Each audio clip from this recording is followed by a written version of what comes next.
देश विदेश की तमाम खबरों के साथ एक बार फिर हाजिर हैं। हैदराबाद योग उत्सव 2022 में ब्रह्मा कुमारीज की विशेष भागीदारी।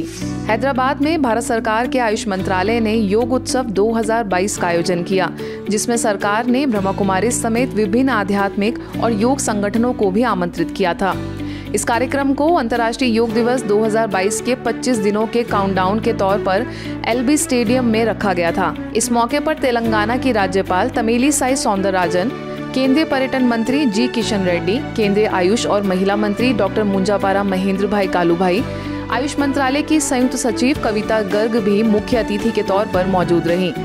तेलंगाना की राज्यपाल ने कहा कि सभी को योग का अभ्यास करना चाहिए ताकि वे स्वस्थ और निरोगी रह सके। All the young people who have assembled here to practice yoga, because if you practice yoga you will be young, you won't get old at all, so you be young. So you have I tell that who all assembled here are young people, and not only as a governor, as a doctor I can endorse, because the yoga practice helps us to even treat some diseases.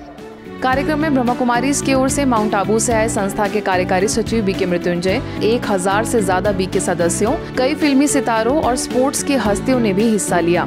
इस दौरान BK Kuldeep को पर्यटन मंत्री ने उनके खास सहयोग के लिए सम्मानित भी किया। कर्नाटक के राज्यपाल ने की कल्पतरु प्रोजेक्ट की जोनल लॉन्चिंग। विश्व शांति राजयोग भवन गोटीगेरे में ब्रह्मा कुमारीज के वृक्षारोपण प्रोजेक्ट कल्पतरु की जोनल लॉन्चिंग की गई। इस कार्यक्रम का उद्घाटन कर्नाटक के राज्यपाल थावरचंद गहलोत ने किया। उन्होंने संस्था के साकार संस्थापक ब्रह्मा बाबा को याद करते हुए कहा कि बाबा ने महिलाओं को हमेशा आगे रखा, जिसकी वजह से संस्था आज मशहूर है। ब्रह्मा कुमारी महिलाओं द्वारा चलाई जाने वाली विश्व में सबसे बड़ी आध्यात्मिक संस्था है। इस संस्था के संस्थापक प्रजापिता ब्रह्मा बाबा ने माताओं और बहनों को शुरू से ही आगे रखने का फैसला लिया, और इसी कारण विश्व की अन्य सभी आध्यात्मिक और धार्मिक संस्थाओं के बीच में ब्रह्मा कुमारीज अपना अलग अस्तित्व बनाए हुए हैं। इसके साथ ही उन्होंने संस्था के सामाजिक और मानवीय क्षेत्र में किए गए कार्यों की खुलकर प्रशंसा की।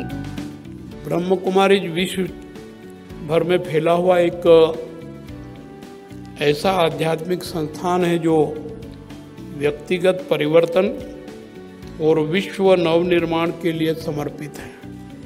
Brahma Kumaris world spiritual university एक सामाजिक, आध्यात्मिक और अंतर्राष्ट्रीय गैर सरकारी संगठन है जो आर्थिक और सामाजिक परिषद के साथ शांति और वैश्विक सद्भाव को बढ़ावा देने के लिए कई परियोजनाएं संचालित कर रही हैं। कार्यक्रम में कर्नाटक के गृह मंत्री अरागा ज्ञानेंद्र ने भी अपने विचार रखे। इस दौरान मुख्य रूप से संस्था की संयुक्त मुख्य प्रशासिका बीके डॉक्टर निर्मला, कार्यकारी सचिव बीके मृत्युंजय, वीवीपुरम सब जोन प्रभारी बीके अंबिका ने भी कल्पतरु प्रोजेक्ट की सभी को जानकारी दी। Clean the mind, green the earth project, परंतु इसको हम थोड़ा परिवर्तन करके कल्पतरु का नाम दिया, क्योंकि कल्प वृक्ष के नीचे है। आने वाले कल्प वृक्ष भी भारत कल्प वृक्ष होगा, कायाकल्प होगा, सुंदर भारत होगा, दिव्य भारत होगा, अमृतोत्सव है, अमृत पाने वाले जो अमर बनेगा और भारत विश्व गुरु बनेगा। इस मौके पर 3000 से ज्यादा लोगों ने हिस्सा लिया। साथ ही 2500 लोगों ने ऑफलाइन भी अपनी भागीदारी दर्ज कराई। कार्यक्रम से पूर्व राज्यपाल ने सेवा केंद्र के म्यूजियम का अवलोकन भी किया और ईश्वरीय संदेश प्राप्त किया। प्रदेश के वन मंत्री विजय शाह ने इंदौर के ब्रह्मा कुमारीज ज्ञान शिखर में divine wisdom spiritual art gallery का निरीक्षण किया।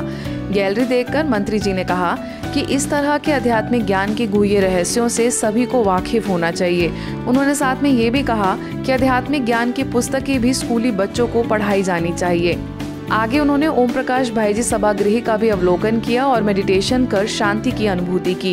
इस मौके पर इंदौर जोन के मुख्य क्षेत्रीय समन्वयक बीके हेमलता ने उन्हें संस्था के वृक्षारोपण अभियान कल्पतरु की भी जानकारी दी और 5 जून विश्व पर्यावरण दिवस के अवसर पर इस अभियान के उद्घाटन में आने का निमंत्रण भी दिया। बाद में मंत्री जी को ईश्वरीय सौगात देकर विदाई दी गई। ओडिशा के कटक स्थित अनंतपुर ब्रह्मा कुमारीज रिट्रीट सेंटर विश्व शांति सरोवर में आत्मनिर्भर किसान अभियान का उद्घाटन जोर शोर के साथ किया गया। यह अभियान 22 मई से 19 जून तक यानी 28 दिनों तक जारी रहेगा। कार्यक्रम में मुख्य अतिथि के तौर पर विधायक जयदेव अरविंद ढाली शामिल हुए। उन्होंने कहा कि ब्रह्मा कुमारीज का ये अभियान किसानों को मानसिक शक्ति देगा। वहीं ग्राम विकास प्रभाग के अध्यक्ष बीके सरला ने बताया कि किस तरह शाश्वत योगी खेती करने से किसान आत्मनिर्भर बन सकते हैं और साथ ही मेडिटेशन से तंबाकू, नशे और तनाव से मुक्त हो सकते हैं। इस अभियान का मुख्य लक्ष्य जैसे किसानों की आत्मनिर्भरता है, तो आर्थिक, सामाजिक और आध्यात्मिक उनका सर्वांगीण विकास हो, ये इस अभियान का लक्ष्य है।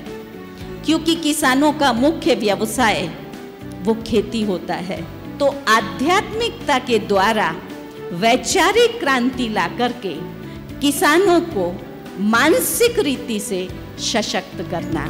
इस दौरान कटक सब जोन प्रभारी BK Kamlesh, IAS Sadanand Nayak, Odisha Khadi and village industries के अध्यक्ष सरगम पीकरे, कृषि कॉलेज के डीन कुंभा कर्णन राउत, वरिष्ठ पत्रकार अरुण कुमार पांडा, लोकायुक्त सदस्य देवव्रत स्वयं अतिथि के तौर पर शामिल हुए। वहीं वरिष्ठ राजयोग शिक्षिका बीके सुलोचना, बीके पवित्रा ने भी अपनी भागीदारी दर्ज कराई। यौगिक खेती के द्वारा कृषक लोगों को जगाए, मानव के हर व्यक्ति को जगाए। आत्मनिर्भरता हर एक पे होना चाहिए, ना सिर्फ कृषक वो अन्नदाता बने ना। भारतवर्ष के लिए कृषक को क्या कहती है? अन्नदाता है। रीवा के थाना विश्वविद्यालय में स्थानीय सेवा केंद्र द्वारा राजयोग मेडिटेशन, नशा मुक्ति, तनाव मुक्त, स्वस्थ और खुशहाल जीवन का कार्यक्रम संपन्न हुआ, जिसमें थाना प्रभारी जयप्रकाश पटेल, थानेदार संग्राम सिंह, वरिष्ठ राजयोग प्रशिक्षक बीके प्रकाश और राजयोग शिक्षिका बीके मानसी ने राजयोग मेडिटेशन और नशा मुक्ति के बारे में जानकारी दी। इस अवसर पर 50 से भी अधिक पुलिसकर्मी और अन्य लोग उपस्थित रहे। अंत में सभी को व्यसन मुक्त, तनाव मुक्त जीवन जीने का संकल्प कराया गया।